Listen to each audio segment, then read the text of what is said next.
The Chenards, led by Yvonne, after nearly 50 years of building Patagonia and using it as a model for responsible business, have decided to give the whole thing away. Who is the new owner? The new owner is the natural world, planet Earth, our only home. All the profits and value of the company forever go to the Earth. Literally, the Earth is the only shareholder of the company. Yeah, it's never been done before. That shit's crazy. That shit is crazy. It's true. It's extraordinary. How does it work? To tell you the truth, if you ask me about the complexity of how it's done and everything, talking to the wrong guy. Now that this is consummated, all of the shares of the company have been put into one of two structures. A purpose trust, which will shepherd the mission of the company in perpetuity, and the Holdfast Collective, which will be the 501c4 that can give away all of the money to those working on the front lines of the environmental crisis. The Patagonia Purpose Trust owns 100% of the voting stock, so it has control. That basically enshrines the values and the purpose of the company, no matter who is ever in charge and well beyond any of us all being gone.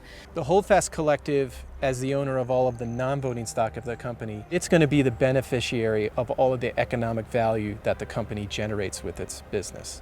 It will take that value and give it away. It will find organizations that are doing the work to fight the climate crisis, whether it's on-the-ground grant-making, political activity, lobbying. So it's a big tool to do a big job, and it's got a big asset in Patagonia. In essence, Patagonia is becoming a charitable engine.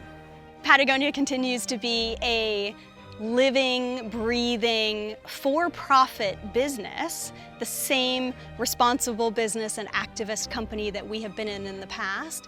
And the thing that really changes is the amount of money at the end of the day that we can now put to that work. All right, please join me in welcoming Jenna Johnson to the stage. Woo! Hi, everybody.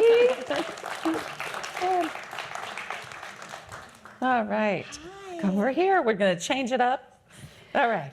Awesome. Thank you. Move to the other side. Give the other side of the stage a little attention. Yeah, a little time, you know. We got our flowers. So we wanted to start to follow up on that. So that was a huge celebration. It was a huge shift. I think all of us are trying to understand exactly how and why did it come about? What's that big shift? What has that meant for you guys? Yeah, I'm happy to be able to share that video with you. We don't share it very often, so I was excited to pull it out. We shared that video when we actually announced and brought together our global employees and shared some of that video to kind of talk about what we were doing and where we were headed. So all of this started, I mean, it's kind of been an ongoing conversation, but so in September of 2022 is when we announced the new ownership structure, and it was probably 3 or 4 years before that the Chenard family came to a small executive group of us and said, we need to get really serious about what succession planning looks like, what we want for this company. And both Generation 1 and Generation 2, you saw Claire on the video, who's very active in the company, one of the daughters, they all believe so profoundly and like with everything that they have, that the money that we give away, the activism work that we do, all of that is really powerful and very important. But the biggest impact we can have is modeling a different form of business. And so what they were most wanting to protect and preserve is the integrity and the purpose of the business itself and the ability for us to be able to continue to experiment and model and hopefully prove out a better form of capitalism, a better way of doing business. And so, you know, we kind of went into these sessions and they had two goals. The first being to protect the purpose of the company, to make sure that that is, no matter who, whether Ryan, myself, whoever comes next in terms of leadership, that they always had a way to be able to preserve and protect what they've built over the past 50 plus years. And then the second was to be able to immediately and in perpetuity give away larger amounts of money faster to the environmental crisis. We all feel the urgency of this moment that we've been talking about for the past 24 hours and for years now, actually. But and so how do we do that? How do we set up a model where we can give more money away quicker? We've tried and put in place a lot of levers. Some of you may know we are a founding member of 1% for the Planet, and so we give away 1% of our sales every year. We do a lot of work that's really valuable and important, but this was a way for us to be able to go bigger. So we often say that instead of going public, which we thought about, all the traditional avenues, IPO, employee-owned, all of that, none of them could hold up to those two goals. And so instead of going public, we went purpose. I love it. Going purpose. Let's all go purpose. Needing to do more, faster, better. Definitely speaking our language. Speaking of which, one of the big levers for any company, any of us, is to raise our voice vis-a-vis policy and politics. And Patagonia certainly hasn't shied away from that. You've weighed in and you've grant made. And tell us a little bit more about how you balance that or address that. You have this incredible brand with so much love, and it can be a little conflict-ridden potentially, or challenging to engage on policy and politics. Yeah. One of the things that I learned quickly when I came to Patagonia, and that we try to stay really disciplined on, is having the courage to get involved in issues and areas that are aligned with our purpose.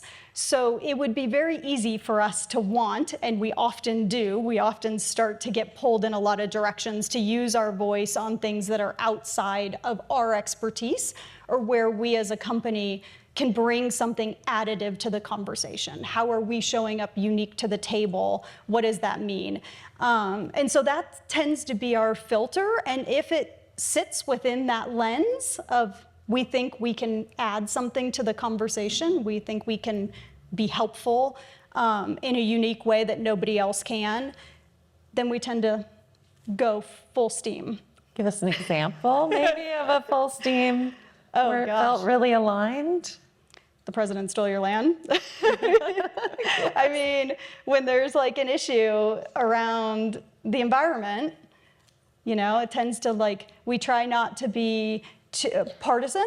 We try to really understand where the environment is at risk and conservation and the sustainability of this planet. Yep. And those are the things that get us pretty fired up, and we'll be pretty direct, and we try to not mince our words because it's more powerful to just break through the noise with clarity and a strong conviction. I love that. Love that. And I think that's what people respect. So getting back to brass tacks, okay, you've gone purpose. You've gone purpose so that you can have more flexibility in order to deliver more impact with more money more quickly. And yet you're still running a business. You're in charge of product, right? Bringing a really high quality product we've all known and loved, at the same time that you're trying to maximize how quickly you can get that money out the door for purpose. How do you think about, is it balancing? Do they come together to support each other? How do you balance that? Yeah, the ownership model is so beautiful in the tension that it's set up. And it did it so well, because if you didn't have, so the way that it works, which it talked about in the video, is all the voting shares went to the purpose trust, which is making sure and holding us accountable to running the purpose. And all the non-voting shares, the economic value, goes to the Holdfast Collective. And so if you didn't have one or the other, you would get pulled in the wrong direction, right? And so they hold each other in this place. There are some, we call them engineered tensions, that are valuable, and there are a lot in this world that are not valuable, and we try to let those go and work through them. But in this case, it's really valuable. And so, yeah, I get asked a lot, like, oh, you're so lucky. Like, it must be so easy. And I'm like, it is not easy to run this business. And so at the end of the day, what I'm tasked with in my job is running a sustainable, profitable, competitive business in a really tough outdoor environment these last couple years. And that is not easy. And so at the end of the day, we stay laser focused on building the highest quality product first and foremost. That is how we build trust with our community, is through the engagement of product. We build product at the heart of our business. Then we can tell stories and start to stretch our customers and our community into activism, into trusting us to learn more, to be more educated, to get more involved, those types of things. But it all starts at the heart of it with the product that we're building. And so that all is critical, that we're running a thriving, successful business all on its own. Otherwise, this whole ownership structure falls apart. And so we have to remember that at the end of the day, we are a for-profit business that's looking to build deep, deep relationships. I often say we're not interested in one-night stands with our customers. We're not looking for somebody to just come in and buy something once. We want to have a lifelong relationship with people who engage with Patagonia, most of them coming in through product, some through activism first. But those things come together. And then the benefit is that all of us who work at Patagonia, anyone who purchases from Patagonia, gets to know that at the end of the day, after we've reinvested back in the business, so we take our profits and we reinvest back in innovation, we invest in people, we invest in all the things that we have to in order to run a business for 100 years. What's left, we know, goes directly to fight the environmental crisis. And so that money goes over to the Holdfast Collective, and we get to see how they have really modeled a new form of philanthropy in many ways. There's basically a single person running that entire entity who's funneling through the projects that align with what we want to be supporting. And he is getting money out the door as fast as he can with no overhead. You know, it's just like, it's very fast. It moves out the door. We don't want to hold on to any of the money. We want to put it into action immediately. And so I can say really proudly that since September of 2022, we've given away $71 million already through Holdfast Collective. Wow. Great. Yeah, in a tough environment in which we've had to really reinvest back in the business and be competitive and keep that business super strong. Can you tell us a little bit more about where that money's gone and going? Because you have the C4, able to do a little bit more of the political work, and then grant making for big landscape level projects. Tell us a little bit more about the mix. And are you still producing movies, which I've loved, like Artificial and so many others, Damnation, to help save our Idaho salmon, please. Yes, thank you. We love you guys. Are you still doing that work? Is that still able to happen in this new structure? Yeah, the beauty is everything that we did as a business before, we get to keep doing. So my teams are the storytelling teams, they're the product teams, they're the business teams. And so we continue to invest in films, powerful films, to shine light and tell stories and hopefully let others have the experiences that we might not be able to actually show up in person and have, but be able to feel connected in order to move us to action, ideally. Everything is really driven from a place of how do we inform and quickly move people to action, because just educating isn't gonna get us where we need to go. Everything has to be about action at the moment. So all that happens within the business. And then from Holdfast, we've been supporting a lot globally, actually around the world, but some of our top, I would say, investments have been around dam removal. That's definitely at the top of our list, and we've been funding that pretty significantly with that 71 million. And voter registration is another place that we put a lot of our dollars. So those are two, really. Great. And then you have Patagonia Provisions. And then we have Patagonia Provisions, which is amazing. I work really closely with that team. And you know, food, as many of you know who are here, is one of the most powerful ways for us to change the world and the systems that are holding us back from being able to live in a thriving, beautiful environment. And so we started food because we believe in the power of food and the power needed to change agricultural systems. We were a founding member of the Regenerative Organic Alliance. And from that, we started to realize that a lot of food is where regenerative organic is truly sequestering carbon. So we did a lot of research on cotton, because I use a lot of cotton throughout my line, and we still use regenerative organic cotton because the practices are critically important to health, but you don't actually get the carbon sequestration in cotton that you do in some other food that you can use. And so Provisions is really focusing on regenerative organic in their food line and doing some really powerful and beautiful work. And tasty, And by the way. If you haven't had the Patagonia Check it provisions, out. we have them at all of our stores and in our cabinet. Nice, nice. So we do want to open up, have some time for questions finally. I know it's been a very packed schedule, so get ready with a question or two.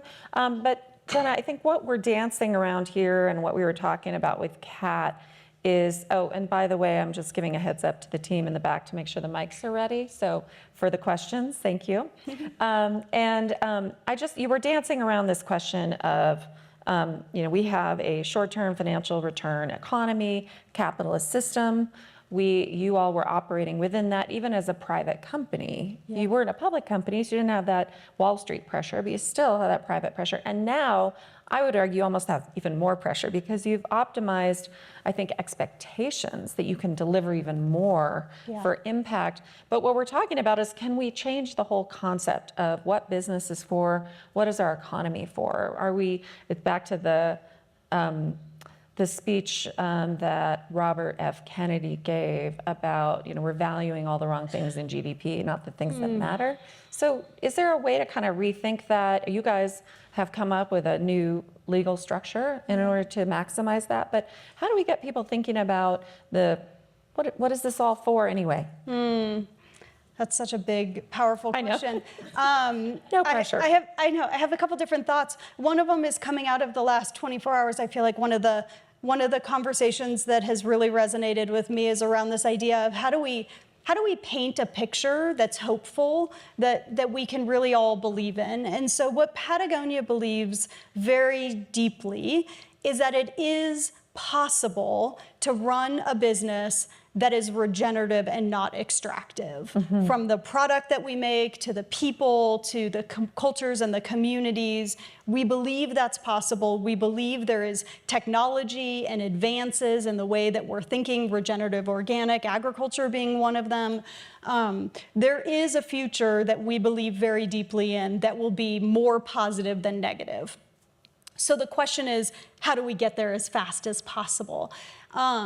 And then the other part of your question that you're asking about is really powerful also, and one that we wrestle with every day, which is, what is the role of growth and what does growth look like in a world where today growth does mean extraction. It does mean we're taking resources in order to build more product.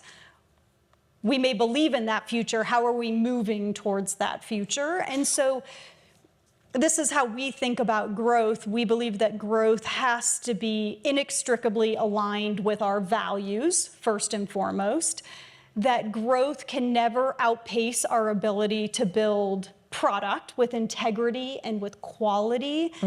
And probably most important, that growth can't outpace the Earth's ability to absorb, to adapt, to react, to a sustainable way of dealing with the impact that we're having as a business. And so those lenses hold us really tightly to not allowing runaway growth, to not allowing growth within products that we know are heavy on water usage, or really heavy in terms of carbon in the supply chain, those types of things. Those are how we make our decisions about where we're going to invest and where we're going to drive our business towards. Yes, and I love how you and Kat also, it just feels very authentic and thoughtful. We were thinking about, okay, what is there's a great book, The Tales of the Traveling T-shirt, really tracking down, and you guys do that a lot, the transparency of where and how and who made the product. A lot of folks in the food space talk about, it's not just, what are you buying, how was it grown, and who grew it, and where, and how were they treated. It's the full picture, and just asking those questions, and love that. It's very powerful. Okay, questions? Yes, Mike is coming over. Thank you, Chile. I just have a question about, what does regenerative mean in terms of what you're discussing here? Yeah, regenerative means a lot of different things. It's actually an active conversation at the moment, that regenerative as a term. And so I'm actually glad you asked this question, because I try not to use the word too often. But in my mind, when I'm using it like I did just now, I'm thinking of restoration. I'm thinking of bringing more positivity, bringing the earth back to a place where it's thriving, and we can really set ourselves up to be able to use only what is needed in order to kind of keep things moving. And in most cases, the way that I'm going to get there very practically is using what's already on this planet. So figuring out ways of greater ability to recycle what's already in the system and build it back into something so that I don't have to take anything from the earth in order to be able to make something new again.